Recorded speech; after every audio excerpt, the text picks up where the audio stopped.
All right. How's everybody doing tonight? Welcome back, barbecue nerds. You're tuned into the Barbecue Nerds podcast, where we geek out over fire, smoke, and everything that makes barbecue the king of cuisines. I'm David, and tonight, March 3rd, 2025, we're filling up a hot one with my co host, the pitmaster with the most swagger, Frank. With the most swagger. The most swagger. Is it because I'm weebling and wobbling and I might fall down? Is that the I think swagger? I think that you turned 50 and you've got your swagger back. That's Yeah, what it is. I'm supposed to be on downhill side now. Should be easier, a lot easier now, is what I heard. I don't know if that's true. You're half a century old. Oh my gosh. Sounds even older that way. With all of these years of knowledge, let's say, Mhm. what do you have to present to us tonight in the smoke ring? Oh man. So we're talking about, I got to pull it up here because I can't remember it. I'm really bad at remembering things because I'm 50 now. I gotta be prompted, you know. We are talking about smokers, rubs, sauces, and the fusion evolution of barbecue.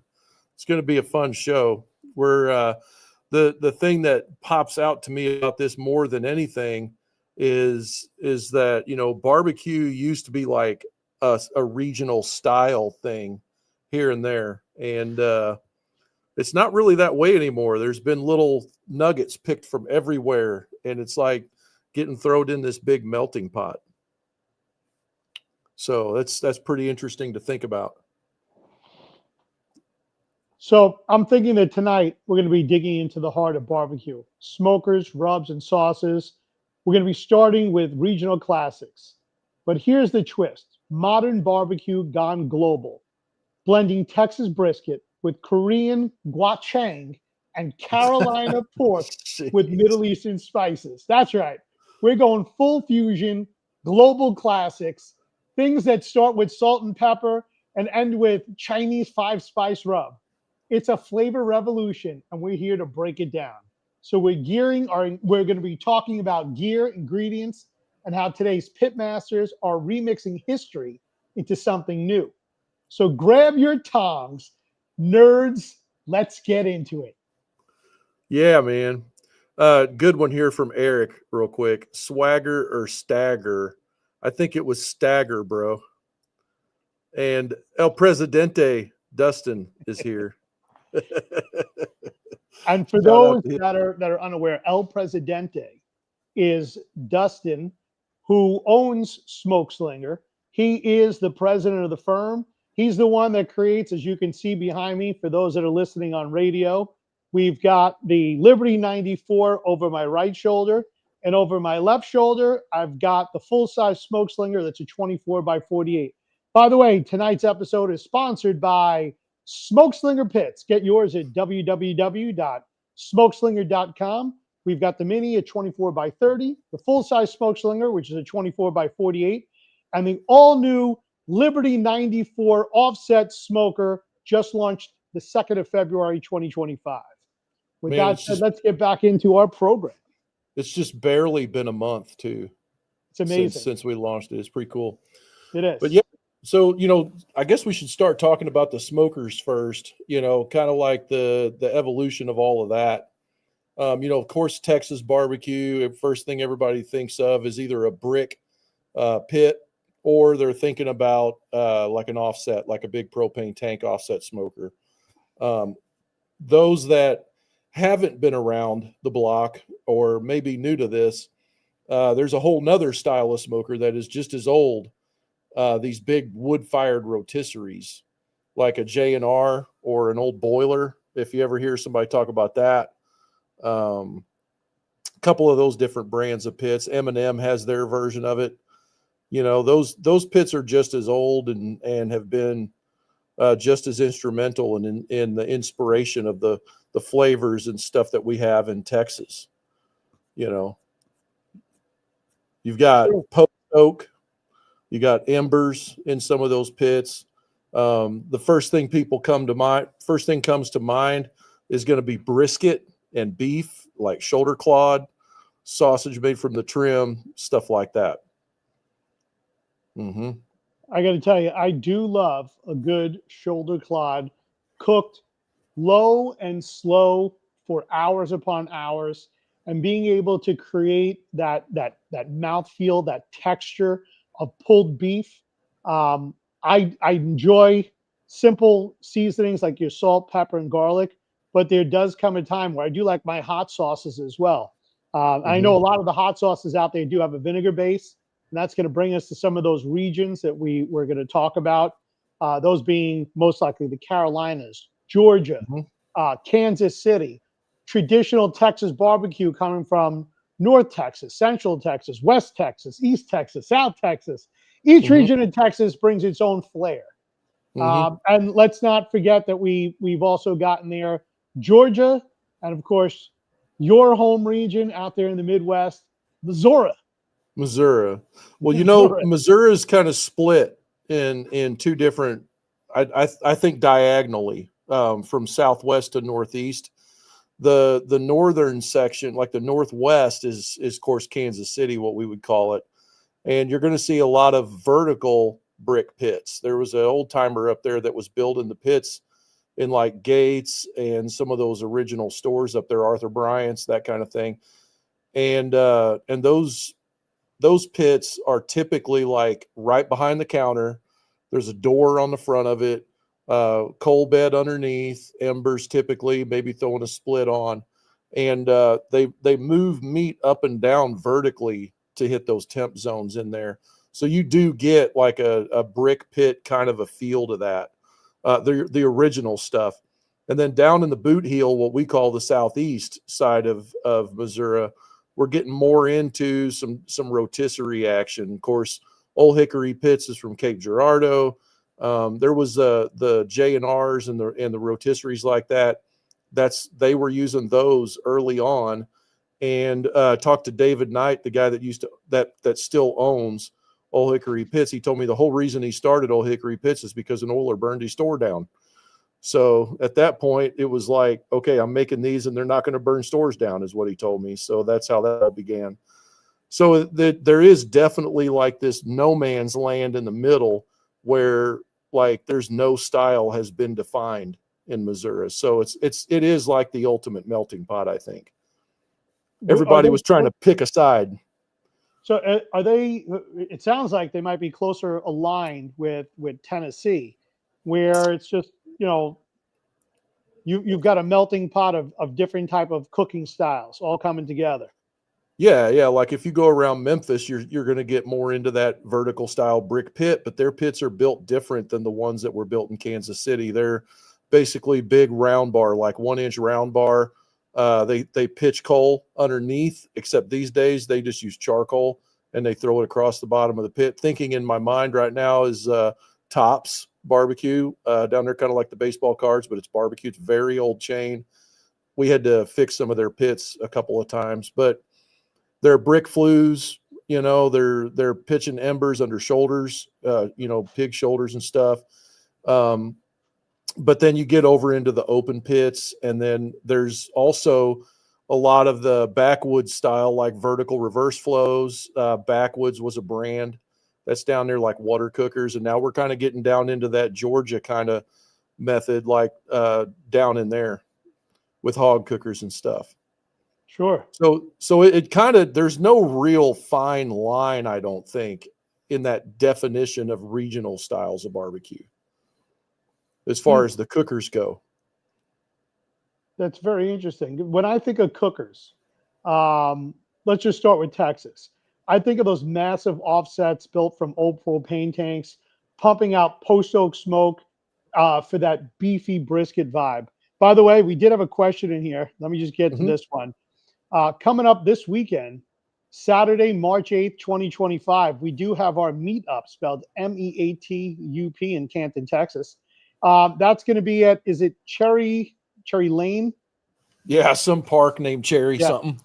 Correct. So there was a question that came in here with regards to what we might be serving. and it's from Hojo Barbecue. He's asking, will there be cod on the menu in Canton?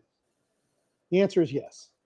There will Oh, be a full shoulder from a steer recently who's met his demise or her demise. And that cod will be cooked up this Saturday. We will be doing that.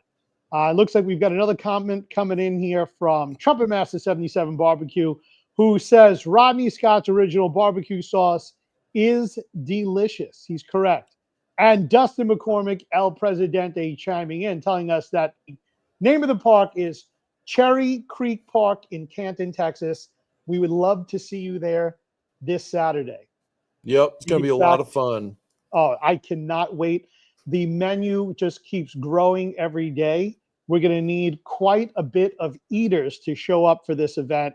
Hopefully, we've got some big eaters. We're going to need some portly individuals, let's say, and some people to help cook, probably. Yeah. But hey, getting up into Trumpet's comment there, that kind of bridges us into the sauces and stuff like that. That's correct. Yeah, that's correct. So the regional side of that, which is very interesting. So when we're talking about regional barbecue, I guess, just getting back to where we were with Kansas City, hands down, their rubs are sweet and bold, brown sugar, paprika, garlic, and the sauce. It's thick, tomato based, molasses heavy. It's like dessert for your ribs. I've got to remember the name of it's a very famous place in Kansas City. I haven't been to it. I've only had the opportunity to try the sauce. The sauce is excellent. When I've done it on ribs, when I've used it beforehand, it almost comes out like a glaze when you allow it to set for a bit on your smoker. And man, the name from a modern place or an old place? No, it's an old school barbecue place. Yeah. And it doesn't have a fancy label. It's written in script. Man, it's downstairs in the basement, and I'm upstairs. That's probably Arthur Bryant's is written in script. You got it. It's Arthur Was Bryant. it Arthur Bryant's? Yeah. Correct. Mm-hmm. Yeah, that I think out of all the OG places, I've probably had better barbecue at Arthur Bryant's personally. Now there's like Zarda. Zarda is kind of like, for a certain time period, there was like the king of burn ends in at Zarda there. But they all kind of had their start right there with that. But once KCBS got started, and of course Texas barbecue started to like really take off and roll, that brought a vast array of different kinds of sauces and seasonings to the Kansas City area. Mm-hmm. With it, Cimarron Docks, that's an OG Kansas City rub. That's basically one of the foundation rubs. Pretty much, there's like these classic rubs that are like the foundation of what everybody is doing today. And usually what it was is a combination of a couple of rubs, like Cimarron Docks and Smoking Guns Hot. Those are both restaurants there in Kansas City. Smoking Guns is I don't know when they got started. I'm assuming like the 90s, maybe it could have been earlier. But Smoking Guns Hot, like we used that on everything. And then they had gunpowder and we would top with that. But that became a one bite flavor contest is what that became in competition barbecue. But now you've got guys like Chef Jay's, Wolfpack is there. Those guys are bringing the more offset smoker style barbecue into Kansas City. It's not just the old brick pits these days. Of course, Todd Johns from Plowboys. Plowboys is Kansas City as it gets right there. Matter of fact, one of his sauces is called KC Crossroads. That's an area in the Kansas City area. Talk about Plowboys. I had the opportunity to, just last week as I was cooking, to take the Yardbird rub. And, I'd never noticed beforehand. When I'm thinking Yardbird, I'm always thinking chicken. Right there on the label, it tells you it's good on pork. I ended up using that on that caribou to pork butt. My goodness, what flavor, what great color it puts on the outside. Yeah. Well before it ever hit the smoker. The from all the different ingredients that are in there, it just made the pork this mahogany red. It looked unbelievable. I can't wait for that video to come out. And I did give a preview. I gave just a little bit of a Yeah. teaser, but I can't wait for that video to come out and for people to see what that piece of pork came out looking like when it was finished cooking.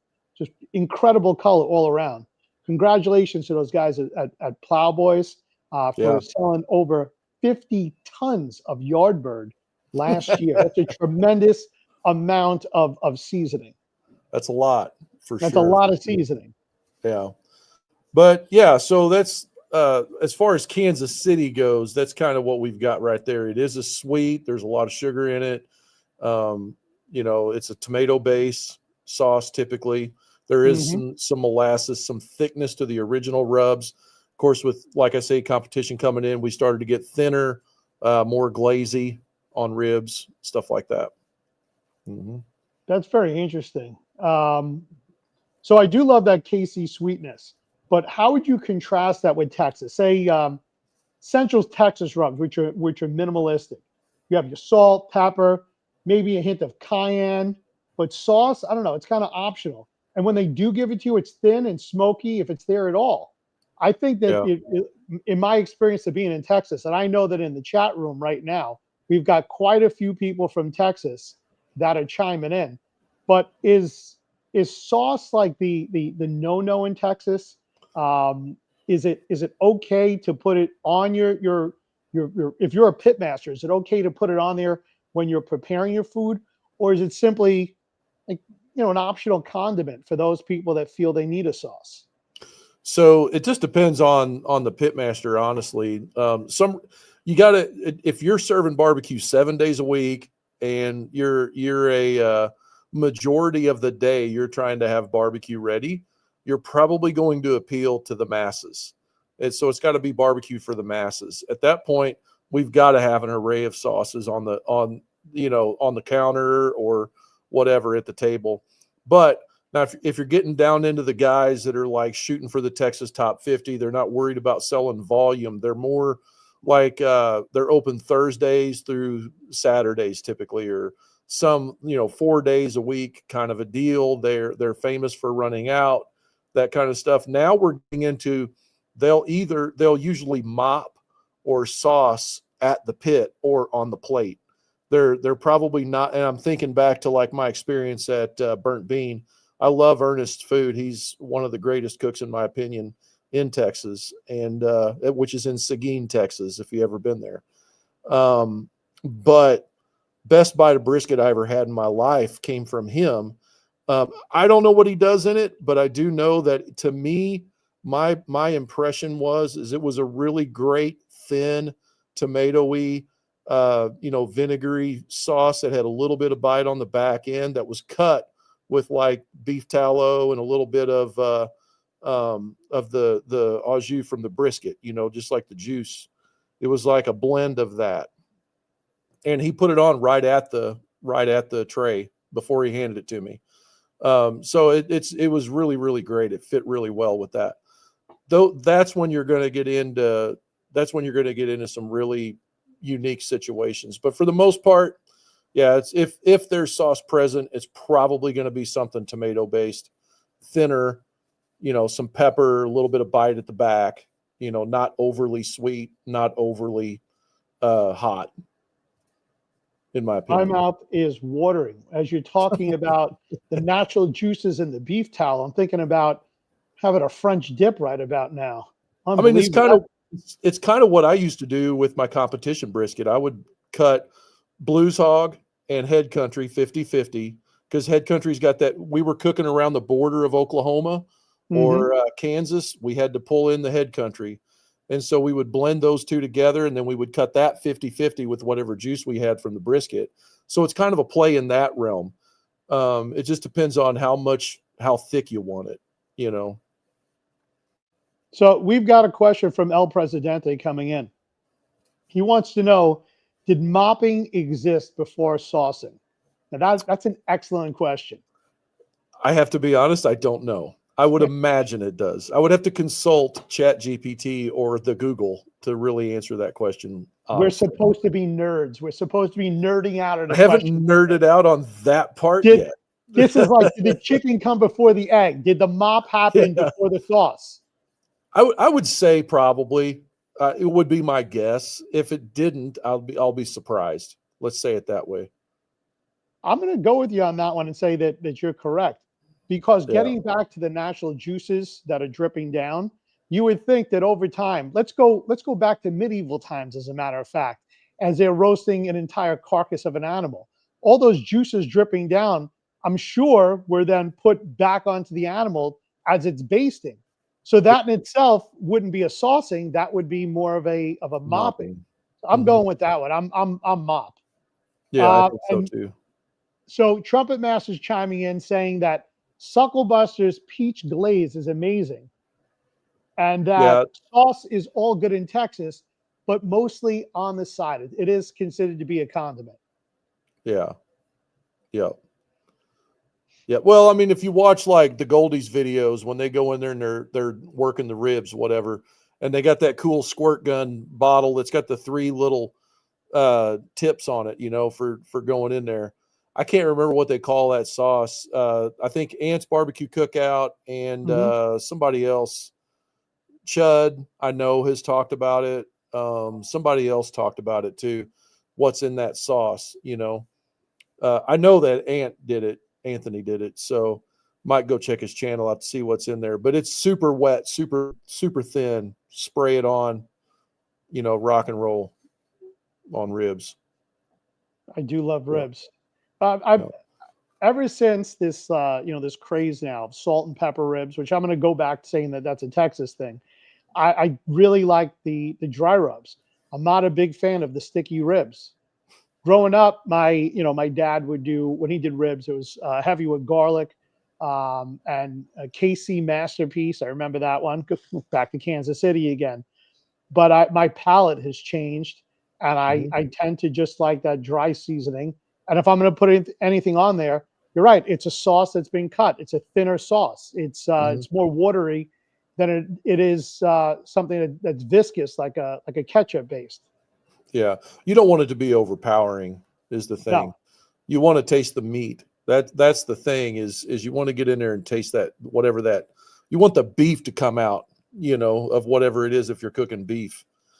Now, as far as other regions of sauces, we can't forget the Carolinas when we get into the mustard and the vinegar realm of sauces. Ooh. And I will say that a good mustard sauce is one of my top 10 favorites for sure.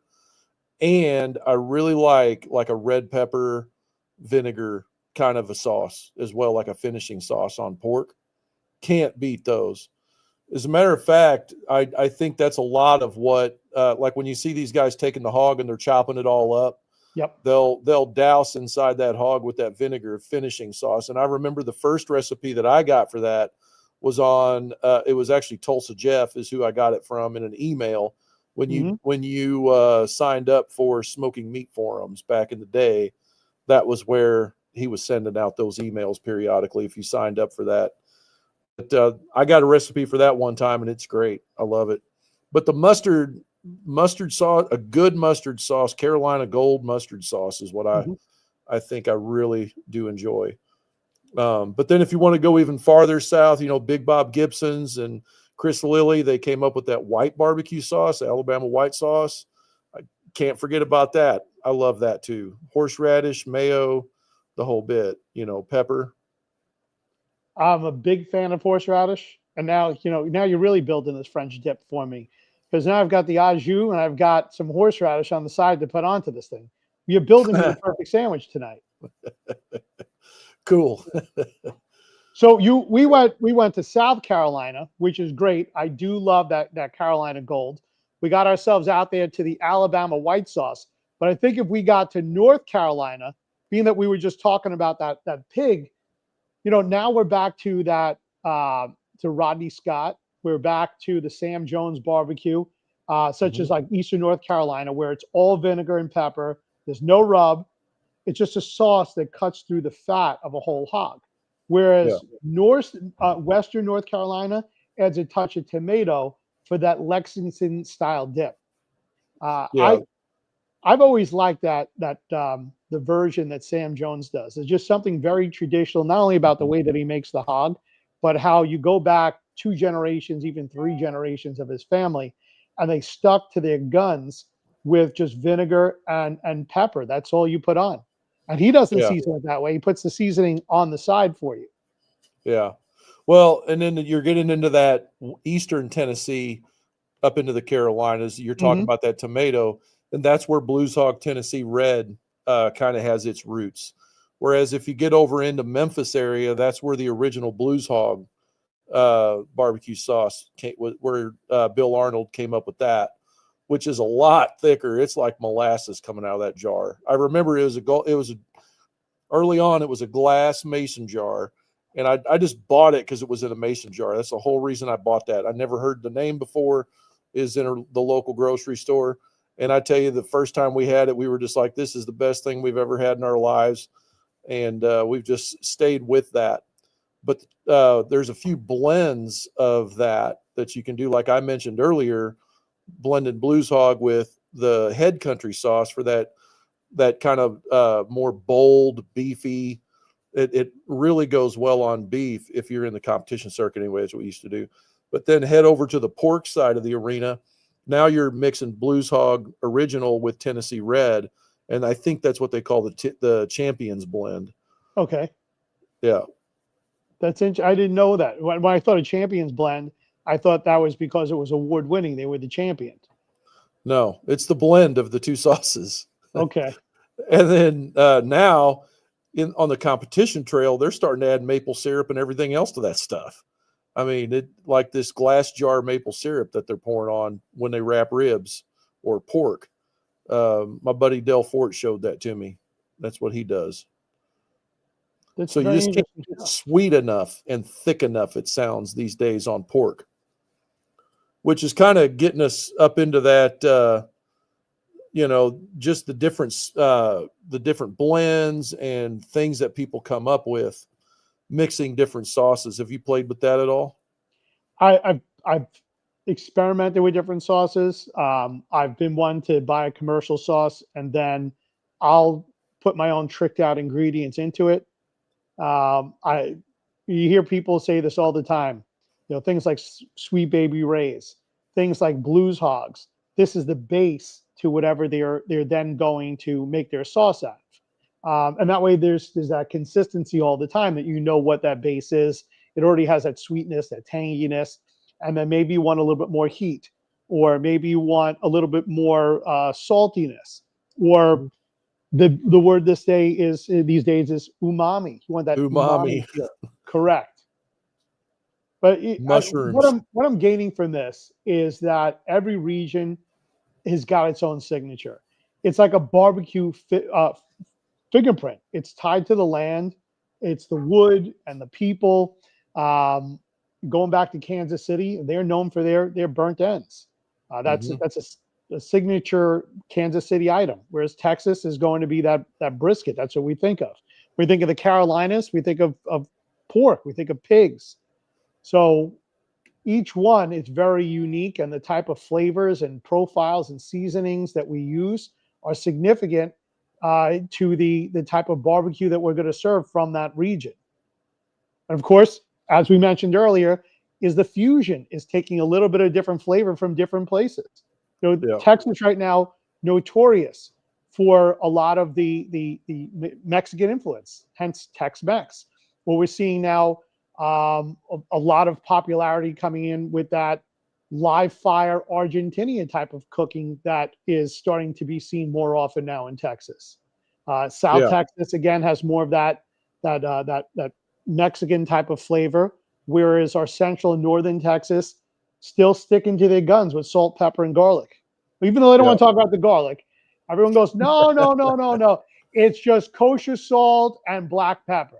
Right. Till we look at it, and then suddenly there's some sumac Lowry's. in that. There's Lowry seasoning salt. There's sugar. There's all Yeah. these other things that no one wants to talk about.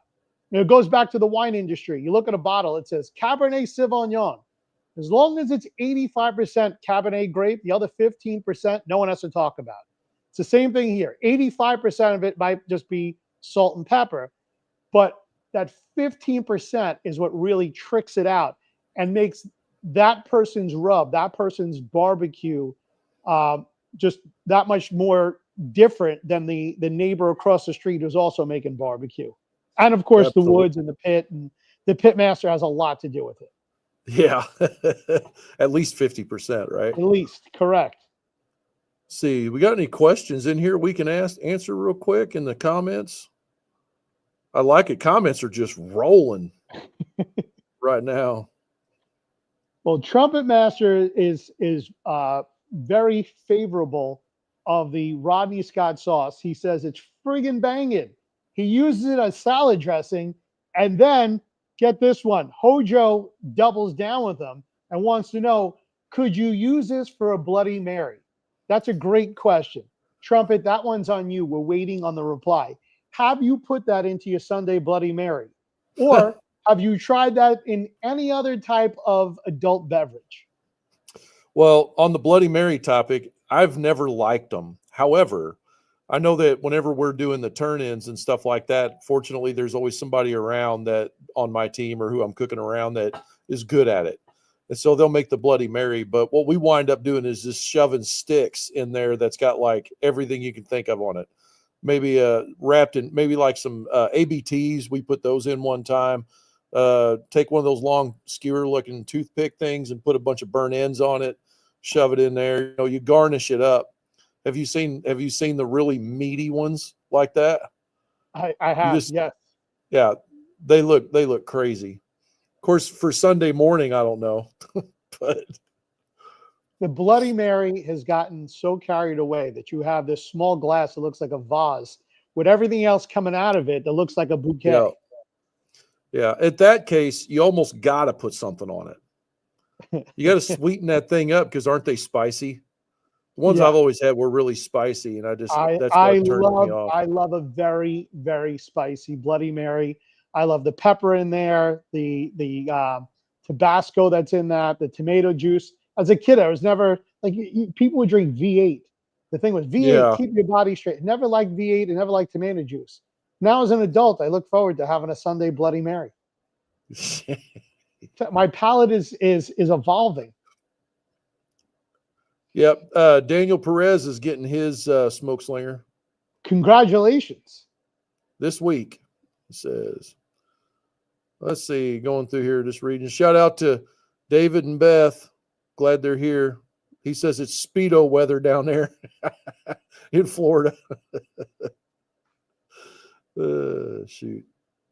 You know, that's another thing about Texas, at least on the competition circuit. There was a whole host of pepper jellies that came out that were being used. Craig Sherry is one of them. He made his Texas pepper jelly. There's someone else, Sucklebusters is what Trumpet mentioned. There was some others I'm thinking of right now. Well, here's one I never heard of. Trumpet Master brought up this Gabrick barbecue. Candy jalapeno. Have you messed with pepper jelly much? I haven't, but candied jalapeno sounds delicious right about now. Dude, pepper jelly is a whole nother level. I love pepper jelly. Like, love it. A little cream cheese on a cracker and some pepper jelly, jalapeno. It'll set you right straight. There you go. Going through, looking here real quick. Keep it G-rated, please. Juices dripping down. That was Speedo Man again there.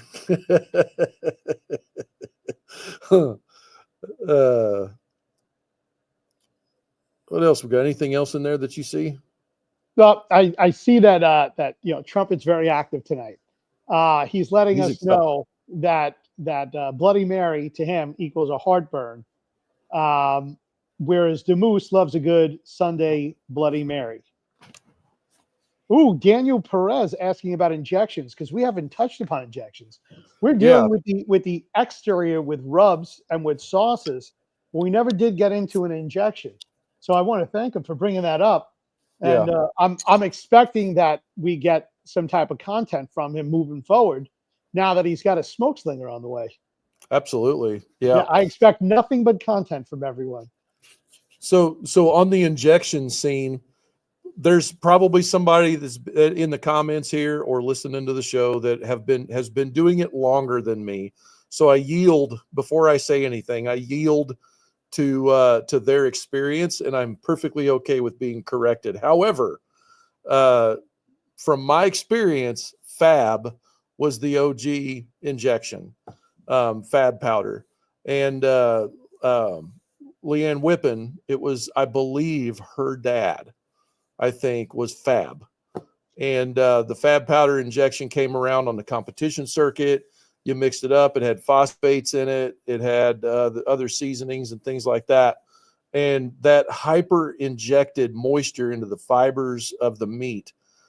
Before that, I don't really know if there was legit injections around, but the grandfather to all the injections is brining and curing. So it accomplishes a similar feat, but injection is like for the guys that are in a hurry that want to just like, they want it to brine in the fridge overnight without making a bunch of brine. So they're just going to inject all these ingredients down inside. So while coarse grains like salt, pepper, things like that they'll get stuck in the needle. So you have to almost emulsify that stuff and get it down into the water. Then you can inject all that stuff down in there and get some action going. After that, other people came on the scene. Not really sure who was the first one to say I got one too, but I do know that there's Butchers, Cosmo's got his. There's a lot of different powdered injections, but then we can't forget the Cajun buttered garlic guy. What was that guy? Tony C. Cajun injector guy. Well, you got Hojo right here. He brought it up. Tony C's Cajun butter is a good injection for pulled pork. Is that what you're talking about? I know this stuff. I know all about this Tony C Cajun butter. Yeah. Stuff. So that's different. Okay. Before that was Fab, I'm pretty sure. But Fab came in a powder. It was either a jar, a plastic jar, or a bag, a Ziploc bag. I actually have some upstairs right now, but Butchers, those are like competition barbecue kind of injections. What you'll see guys using these chops injectors. Dan, we call him Dan U-Haul. Dan Udahl up in Kansas City is Chops Barbecue, and he's the guy that made the bug sprayer with the machined head that got FDA approved, that you could do 4 needles at once and you could inject your hog all the way down the hams and all up and down. Then he made battery powered ones with pumps and stuff. Crazy. That's a whole nother crazy end of barbecue right there. Oh, will we have this battery injector available for Saturday in the event that they just no? Well, I've had multiple. If there's a whole hog there Saturday, which I'm not going to say whether or not there is or isn't, let's just say there is one. Who's injecting this hog if we decide to go on one half? No. For the guys listening on the audio version, Frank just set his beer down, took his finger and put it on his nose to say, not it. And it was his right index finger is the one that you got to use for that, not it. Anyway, go ahead. Well, I'm just, as we go back 2 episodes ago, and we had mentioned just how excited David is and does things over the top. One of the talks that came up was with this whole hog. Do we split it in half symmetrically, or are we cutting it into 4 portions? If we split it in half, we could do half where we do an injection and a mopping, and then half where we're doing a rub or just salt. There's all these ideas. I only bring this up because when I wanted to get one of these injectors, I was told to just go to a veterinary store to get this injector for a horse, rather than spending money on an injector that someone says is for the barbecue industry. It's battery powered. I need this. I hook it up to a car battery. We're going to need all night power. Yeah. So if you go to most barbecue stores, like specialty stores, you'll see them in there. It's called Chops Power Injector. They're usually the half gallon or the full gallon pump up sprayer. Hmm. And he's got a little acrylic, some kind of food grade acrylic machined head that accepts the screw in needles. And yeah, you get to inject 4 places at once that way. So, but there cannot be any granules in it. It would be a bad deal because you'd plug up them needles and it ain't gonna work. That's true. Yeah. So, but yeah, the injection thing, I'm not really sure where it started except competition barbecue, that like needles into meat. There's a lot of things that started in competition barbecue that nobody knew anything about competition barbecue, but guys like the what was that guy we talked about, Cajun injector guy? Oh, Tony He C. made him that special little cooker thing, and remember he went on the TV on QVC and Yep. infomercials, and he was selling that thing. Yeah, I've used that Tony C. Cajun butter on turkeys that we deep fried. yeah, I've used that on pork butts. I've used that on, oh my God, so many different, they have different flavors too. I remember hmm we injected an entire bone-in ribeye. I don't know why we did this. It's just one of the things that we decided to do one day. We injected the entire bone-in ribeye with the Blues Hog bold and beefy, big and beefy. Yeah, that one. Along with, boy, we really got crazy with this. We also used better than bouillon beef. That you just add hot water to that, so that thinned it down. And then somehow one of the other Cajun Tony C. Cajun items that he has was in that too. I mean, it was about as close to a competition bite as you're going to get because of how much we injected it, and then all the seasoning on the outside, so you get that good crust on that prime rib as well. yeah, yeah. Cool stuff. Yeah, I'm not really sure where that comes from regionally though, other than competition barbecue. So, I agree with you. I don't think that there's a region necessarily. hmm It's just another way of being able to get as much flavor into the meat as possible. So as it's cooking over a long period of time, not only does it not dry out, which it shouldn't do anyway, but it continues to retain that flavor. You hmm hear people do this all the time, that they use apple juice on their yeah, pork. Yeah, so there's those that make their own spice blend with apple juice or apple cider vinegar, hmm and then they inject the pork. Usually it's a pork loin because it doesn't have the same content of fat, so they try to load it up with as much humidity as possible. But I have to think that if you're using apple cider vinegar, that item's going to retain a good amount of tang to it. yeah, yep, for sure, for sure. So now we got to pivot and we got to get over to the fusion evolution of barbecue. This is my favorite topic. I love this. The first thing I think about, and I don't know who's first that ever did it, but the one thing I think about very quickly that comes to mind is a restaurant up in Kansas City called Buck Tooey. Shout out to those guys. I wouldn't be able to, like, off the top of my head tell you much about it. I haven't eaten there yet, but I know a lot of people that have, and they're pulling together those Asian, Korean kind of flavors and mixing that in with barbecue. It's like their claim to fame. I don't know Mhm. if you know of any like that, any fusion places. There's so many places that combine ethnic seasonings and foods from around the world into one plate, and it's not just limited to barbecue. So we'll see like a lot of the different masala curries that come in from India that are combined with coconut milk that's native to, say, Thailand, and Mhm. then that'll be infused with like a Kona coffee rub that you'll find coming out of Kona, Hawaii. Yeah. So there's so many flavors that are combined together.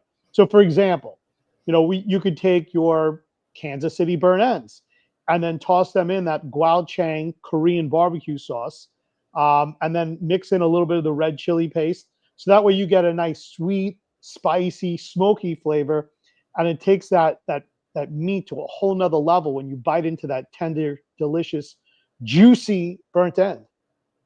Oh yeah. Well, burn ends, the whole purpose of burn ends is to get that char, to get that the bark and the char and the flavor, and then you're actually setting that glaze and Hmm. not burning it really, but caramelizing that glaze on there. That's the whole point of burn ends. And then you get into the same thing with pork belly burn ends. I was actually going to do some with jowl the other day just because I had Hmm. a chunk of it. I didn't have time, but yeah, you're starting to get into some cool stuff there. So as far as fusion though, it's not just limited to bringing like Oriental flavors and stuff like that. We're talking about Mexican flavors coming in, Correct. or some of the other flavors like that Argentina, like an Argentinian. Well, Al Fragoni, he told me a little bit about it, is that most of the people that migrated to Argentina around the end of the war, you were given two choices: you're going to New York or you're going to Buenos Aires. And so most of the people from Europe that migrated out, that was a 50-50 shot, they're probably going to pick Argentina or New York. And so you wind up with all these cultures that went to Argentina, and then all of that in turn impacted the cuisines and stuff like that. Like chimichurri was actually like curry. It was gimme curry is what the story is that I heard about that. So, but they wound up calling it chimichurri, and it's all their little blend of herbs that they use down there in Argentina. So you get a lot of Italian down there, some German. You got a lot of crazy stuff that's all kind of blended together. And here we are doing that in our barbecue. Sausage. There's a million different kinds of sausage being made. Don't forget about the tacos, man. Barbecue's gone full Tex I Mex. knew tacos was coming. Brisket barbacoa with salsa verde, or pulled pork with a mole drizzle. It's like that pit and that taqueria had a baby. Yeah. Mm-hmm. There's so many different items in tacos now. On these trips Mm-hmm. that I've taken with you, and we're down there in Texas and elsewhere, we tend to find our way to taco joints quite often for That's breakfast, all there is lunch, down there. dinner. There ain't no Texas barbecue in Texas. I swear. I bet Mexican restaurants has got that outnumbered like probably 30 or 40 to 1. Mm-hmm. They're everywhere. Like they're Yep. even in places you don't expect them, little houses that are Mexican restaurants. But I like tacos. So you're right. I'm wrong. There are a lot of barbecue places in Texas, but it does seem like the little Mexican places pop out everywhere. And Yeah. you got to try them. Oh, I yeah. mean, tacos is correct. Tell me I'm wrong. Tomorrow's No. Tuesday. It's tacos. What's nice about a taco, or what are those other things that I love? Oh my God! Now I can't feel it. It slipped my mind. It's not an empanada. Well, even empanadas now have Empanadas. so many varieties of Yeah. ingredients on the inside. Yeah. It's just stuff it with everything, anything. That's right. Yeah. Yeah. Really cool. Another fusion element is shotgun shells. Have you heard of those? That's the Oh, big definitely. giant manicotti that are filled with all kinds of barbecue related things and then wrapped Yes. in bacon and smoked. The fatty, the OG fatties is where we would make like breakfast and roll it up inside of a fatty which is just sausage that's rolled out flat. And then we would roll it up in look just like the Chubba sausage that you get in the little casing, wrap that in bacon and smoke it. Well, shoot, we done apple pie. We done inside of those. We've done so many things inside of Italian pizza, inside of these fatties. That's another fusion dish that you see around. What about? I know it sounds kind of odd, but what about taking pork and putting a Middle Eastern twist on it? Say with Mhm. like, there's so many like This the sounds za'atar wrong, rubs or the but harissa spiked vinegar sauces, something that gives yeah, an earthy, crusty kick with smoky pork. And I know that, when we're thinking Middle Eastern, suddenly we start to think of like halal foods, things that have to yeah, be non-pork. But yeah. there's so many great seasonings that come out of the Middle East that Mhm. utilized properly the flavors are just outstanding. You think about your kebabs, for example, your chicken kebabs, your beef kebabs, all of that. That's a barbecue item, is it not? You know, you're putting it Sure. over a charcoal or an Grill. open flame. It's a grill. Or the Yep. adobo ovens that are used. Mm-hmm. Here's your Middle Eastern flavor profile.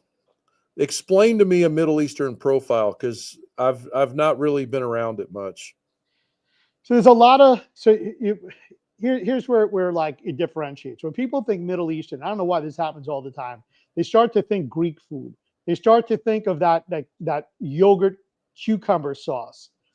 But when we're really looking at Middle Eastern, it comes down to a lot of these different dry seasonings that you then add an oil to or a wine to make it into a paste.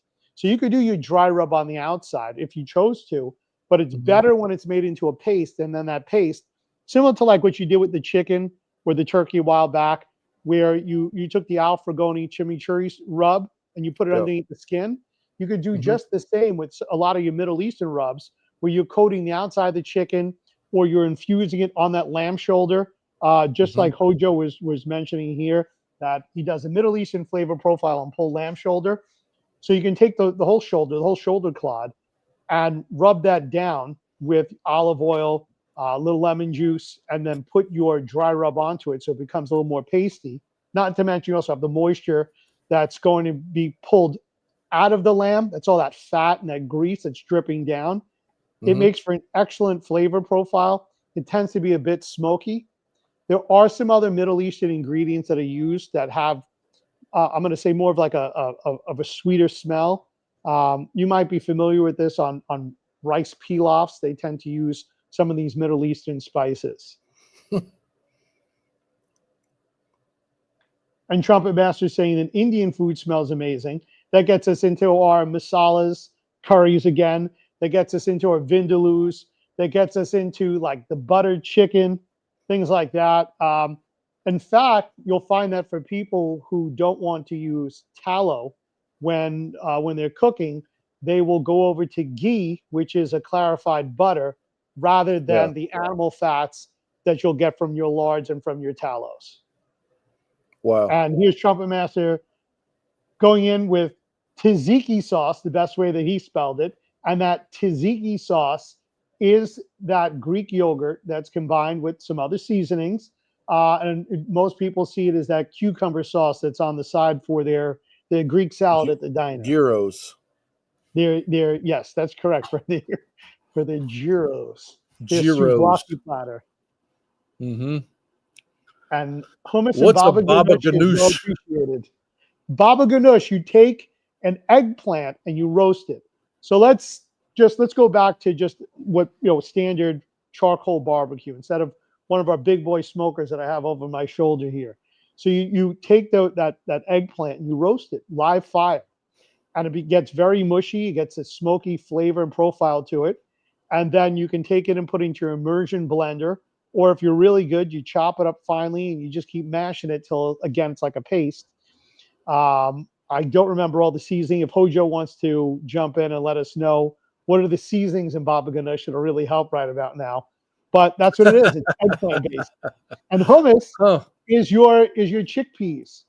Chickpeas and tahina. You take the chickpeas and those get mashed up. Add in some tahina, little olive oil, some garlic, mix that around, and you've got tahine. That's Mexican. Tahina. No, not tahine. You're thinking tahine, which is a spice that has that lime lemon flavor. No, this is tahina, which is another type of pasty type of substance that's added in order to make your hummus. There's you don't nothing put it on quite the rim like of a homemade hummus. You don't put it on the rim of a margarita glass. I put tahini on the end of my. I maybe in some of the countries closer to the Middle East. Maybe they do. Maybe out there, you never know. Fusion. If you've ever watched the Adam Sandler movie, Don't Mess with the Zohan, you put hummus on everything. Yeah. Oh my goodness. Yeah. And so we Trumpet haven't saying that we're saying tahine wrong. It's tajin. It's Tajin. I could tajin. that way. That feels better. Tajin. It's Tajin. tajin. LOL. Yeah, it goes with your chicken fajitas and your quesadillas. Quesadillas. And or you put it right there in your Bloody Mary. That one I Goodness. could go for. There's no, that definitely deserves to be on the rim of a Bloody Mary. Which one? Tajin. Oh yeah. I thought you were saying the other stuff. What is the other The stuff? hummus? Oh, you're talking about the tahina? Tahina. Tahina. Yeah, that would be a very interesting type of margarita. You'd have a ring around your face of hummus. Instead of using a napkin, someone will just come over with a pita and just like, wipe it off your Wipe face. it off. That's it. Goodness. Here it is. Hojo has saved the day, jumped in. Here we go. So baba ganoush is eggplant, tahini paste, garlic, lemon juice, and olive oil. Simple stuff. Great stuff coming out of the Middle East. He's right. I love all those little dips and spreads. Being in Brooklyn with like my Israeli friends over there and the Russians, let's just say all the Middle Eastern and Eastern European people, they loved all these different dips before we got involved with all the wines and all the vodkas that would go along with it. They weren't big beer drinkers. They were big vodka and wine drinkers. Huh. Interesting. Yes, so maybe you're right. Maybe you're onto something here, that we have martinis with a tahini rim, or a piece of eggplant that's on the toothpick that's in there. Instead Sounds of a like you're dirty gonna need a martini with napkin. olive juice, it's a dirty martini with hummus. Getting a little crazy. You are getting crazy. That's quite the fusion. Oh, Zavala, Joey Zavala. What are we saying here? Hojo just dropped Get him. that up there. Well, I'm clicking and I you're think clicking at the same time. Cheesy jalapeno hominy. Boy, that does sound good. It's quite a guy right there, the Zavala. It's awesome. Too much fusion. Trumpet says at some point you got to be careful with too much fusion. Could get the yeah, it could turn out badly for you if you're listening on the podcast. Oh, yeah, mess up the weekend. it's a quick weight loss remedy. I guess so. Oh my goodness. Yeah, I don't know that I could deal with all them foreign things. But I do really enjoy anything you put on a tortilla, taco wise, that's barbecue. I've had some really great stuff. I do enjoy the Korean side of stuff sometimes. Just depends on what it is. As far as like other kinds of fusion is when we start blending traditional regional barbecue and you start combining those things. Like if you take a pastrami, I don't know if you ever did this or not, but this is one of my favorite things. There was a guy up here in St. Louis that his name's Ben Welch. He made some of the best freaking pastrami I ever had in my life. He also had a homemade white sauce he made. And he put that horseradishy white sauce on that pastrami. Son, let me tell you, it was the deal. It was really, really, really good. He's got a different store now. He's not doing that no more. But that's fusion. You're taking some horseradishy stuff and putting it with some pastrami, Alabama white sauce, and you're putting it on a pastrami. Which pastrami is what? Where's that from? Pastrami is an Eastern European Old world. food. Yeah, that's old world Eastern European. Like you take a brisket and you can brine it, and that becomes your corned beef. Or you take the same piece of meat after it's brined, extract a good amount of that salt brine, and then pepper it on the outside. The only difference is with your with your corned beef, it's going to be smoked and then steamed, whereas your pastrami is going to be smoked and then usually it's wrapped in some towels and then cooked for a while that way, so it retains all its moisture. and you make sure you have a really good black pepper bark on the outside. Absolutely. Yes. That's what he had. He had that. Yeah. Yep. Oh, Yeah. yeah. You It know, looks like we've got the Susses jumping in again. I figured you were going to pinpoint that one. I didn't get no free plane ticket. I don't know what he's talking about. Oh, we're getting them. I think that was part of the deal. That, and we have to solve the Middle East crisis. Yeah, yeah. But the horseradish stuff. So how hot do you like your horseradish? Do you want it to clear your nostrils the first bite? Like when you Yes. bite in, you're like, oh man, that's a lot. And then I you love move forward. I love all radishes. I eat them like you're eating a carrot, or you're eating, say, for example, like even like the standard red radish that we find everywhere. I just pop them right in and eat them. So if it's horseradish, now I'm gonna eat it like a carrot. I just bite right into it. I love the texture, I love the consistency, and I love the spice. The hotter, the better. Yeah, I love that I'm stuff. not quite there, but No. I do like a really good hot horseradish, like prepared horseradish kind of deal. I'm not the guy that's going to bite into the root or whatever. I'm not that guy. Sounds like you are. Its medicinal properties are great for detoxifying Sure. the liver. Great for the liver. Sure. Everything wants out. You bite into that thing, everything wants out. You know, that's it. It's a good flush. But yeah, good creamy horseradish though. I really do enjoy on beef. Yeah, for sure. Something that's not going to just burn my eye sockets. So if, let's say you're making a prime rib, and people tend to put horseradish. It's interesting, but they put horseradish on the outside of their prime rib before they put on all of their other seasonings. In fact, here's Trumpet Masters mentioning right here, they uses it as a binder. So Yeah. I'm curious, like when you're doing that and you're talking about making it creamy, are you taking that horseradish that's ground up in a jar and then adding your own mayonnaise or other concoction to it? Or do you buy it as or already made? Already made. Already made. Okay. Typically. But I will say that homemade is always better no matter what. I just never made it personally. Sybil, my friends in St. James, at Sybil's, if you ever make it to St. James, Missouri, you got to check out Sybil's restaurant down there.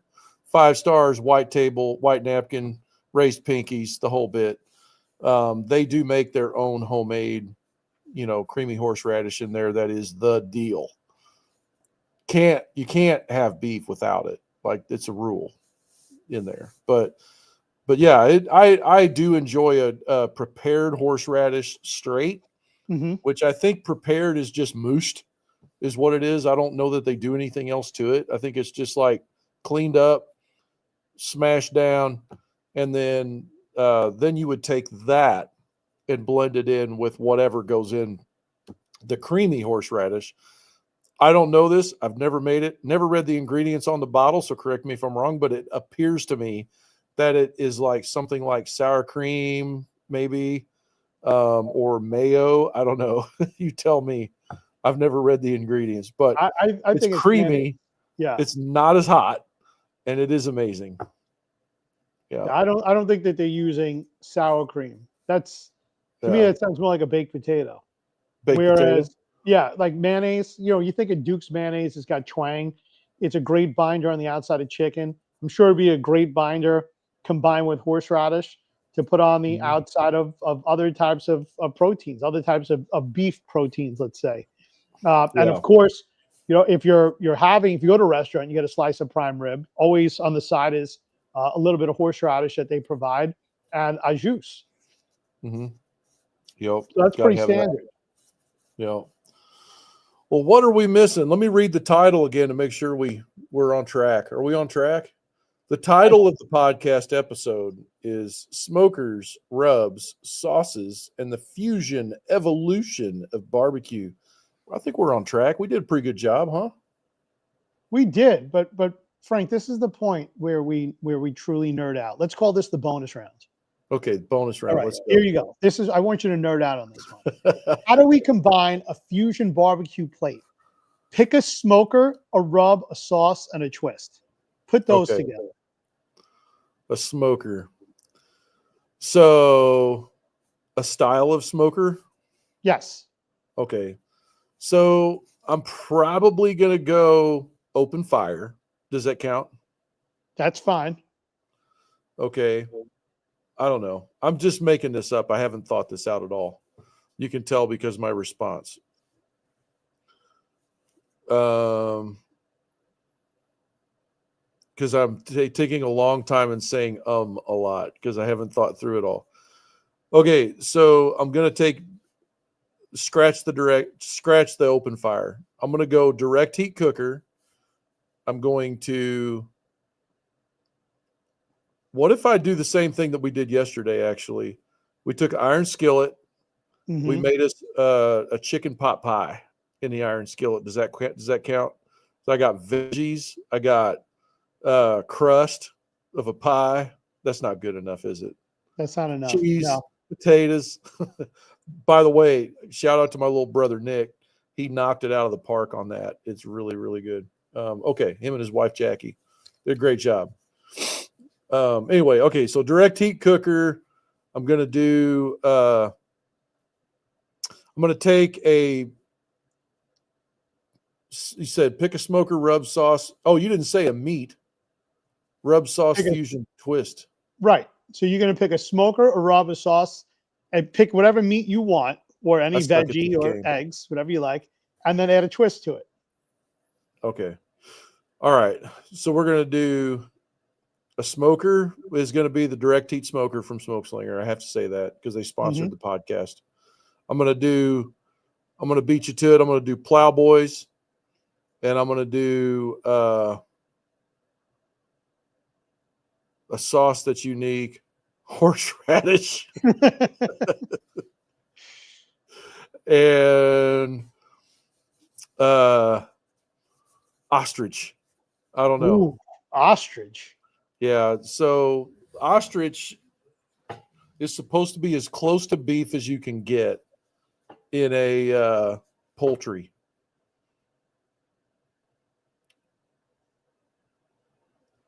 What you doing?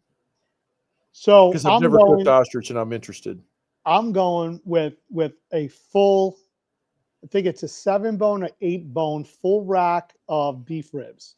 And I'm not talking about what's left over after you cut it off of the prime rib. No, I'm going the full rack. You're like the each one is like 8 inches in length type of full rib. Okay. Yes. All right. Taking Fred that. Flintstone. Fred Flintstone, but the full rack Fred Flintstone. The thing that tipped over the rock wheel car. That's exactly it. Just like the ribs that tipped over the car in the Flintstones. So I'm going with that. I'm probably putting on. I'm going to go with I'm going with soy sauce on the outside to build up my salt. Then I'm probably going to layer this with some of that sumac, salt, pepper. Ooh, maybe some smoked paprika. Sumac, like the poisonous weed in my yard? Just like that one. Yes. Just a pinch to, for a little tartness. No, it's SUMAC. Sumac, SUMAC. I don't think that's what you have growing in your yard. Sumac. It's a invasive species. It's also a spice. I hope I hope they're two different things. Or else I'm coming to your house to dry this out. Dude, I got to burn it. Go ahead. Sorry, I interrupted your brain. No, it's fine. So I'm going. So we've got my dry rub on there. I've got a little bit of the soy that's underneath, and then I'm pretty sure I'm putting this whole thing on the smoke slinger, and I'm going to go low and slow on there to the point where when it's ready, I can just pull the bone completely out, and now I've got a full boneless rack of ribs.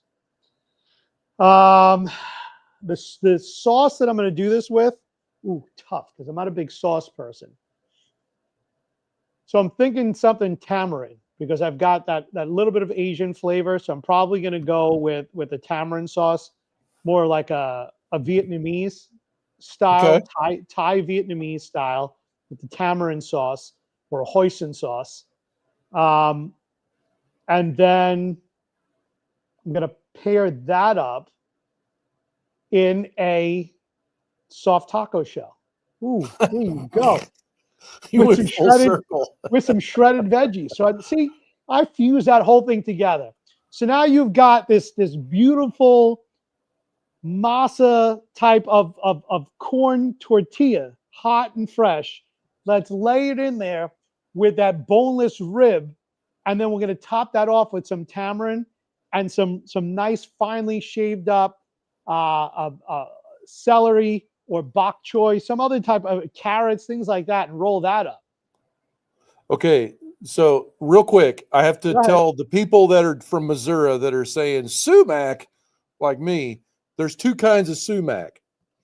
Just so you know, I asked the Google on my phone, are there two types of sumac? And it says yes.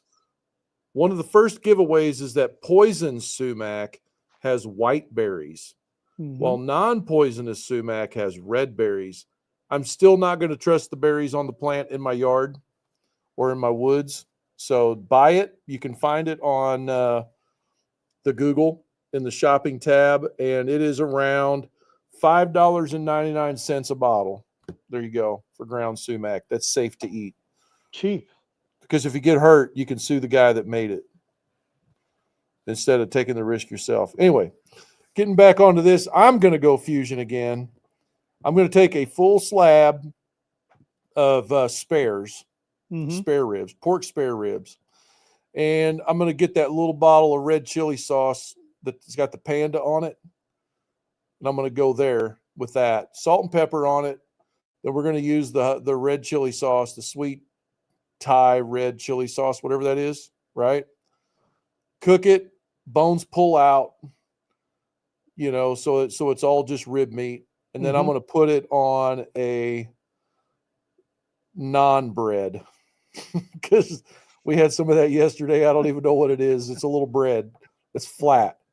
I'm going to put it on there and I'm going to eat it like a small sandwich. Oh, That's as fusion as I can get right now. for a moment there, I thought you were going down the McRib route. I was feeling this. I was waiting for you to I go. did. I'm going to put this on a sesame seed bun, and I'm going to call it French special. You were right there on the McRib. I could have, I guess, couldn't I? Hojo, but I had to throw the naan bread at it. That naan bread comes from India. I love garlic naan. Fusion. I won. Delicious. You win on that one. So Hojo has given us the correct number of ribs here. It's actually, he mentioned in one case that there's 14 in the full rack, but he says here, have I seen Kendrick Barbecue smoke the full 13 bone rack in some of his videos? That's a damn big hunk of meat. Hojo, it is. Hojo, here you go. It's going to be there Saturday. I'm cooking it up. I've got the full rack. It's already sitting, waiting to be handled. So, Frank, let me tell you right now, that's yet another thing you can check the box on the menu. Is Hojo coming to cook? We're going to need people to cook. There's so many different proteins, things that in some cases people will not have had the experience to cook yet in their life, or they've done it once or twice.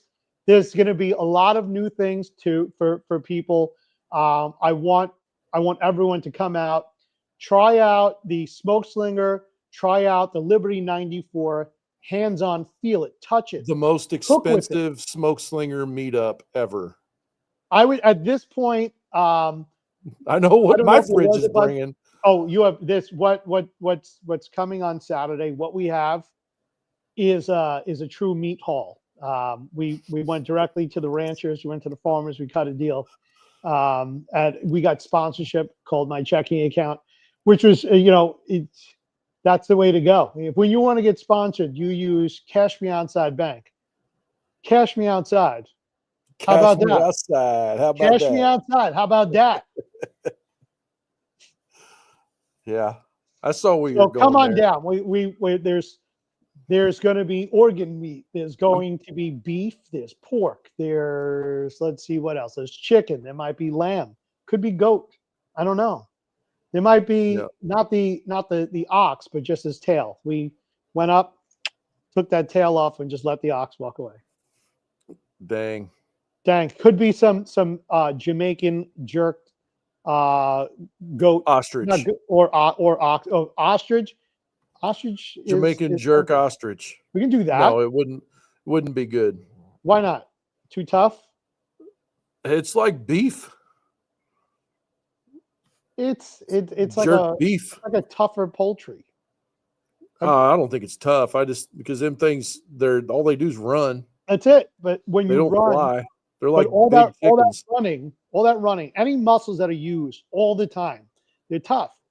That's why when you look like a leg of a cow, for example, it's never going to be as tender as as your tenderloins and your rib portions, even some of the chuck. Once we get to that hind meat, it gets tough. And I happen to have. I'm thinking about taking it. We've got, what did you call it? The Tom and Jerry steak. Well, yeah. Yeah, I'm thinking about this. It's on my mind about taking the Tom and Jerry steak with us. See, it's all going to come back to a cartoon at some point. I know. Or it's not legit. Yeah. It's coming.